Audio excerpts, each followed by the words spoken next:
આજે બપોર બાદ જાહેર થઈ શકે છે ભાજપના ઉમેદવારની પ્રથમ યાદી. કાલે 4 કલાકની બેઠકમાં સૌથી વધુ નામો પર મહોર. પ્રથમ યાદીમાં પીએમ મોદી, શાહ સહિત કેટલાય દિગ્ગજોના નામની શક્યતા.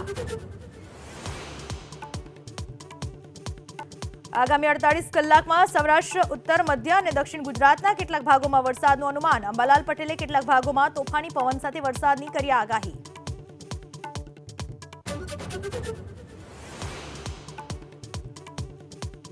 ધાનેરાના પૂર્વ એમએલએ જોઈતા પટેલ ટૂંક સમયમાં કરશે કેસરિયા. 23મી ફેબ્રુઆરીના વારાણસીમાં પીએમ સાથે મુલાકાતની તસવીરો સોશિયલ મીડિયામાં વાયરલ.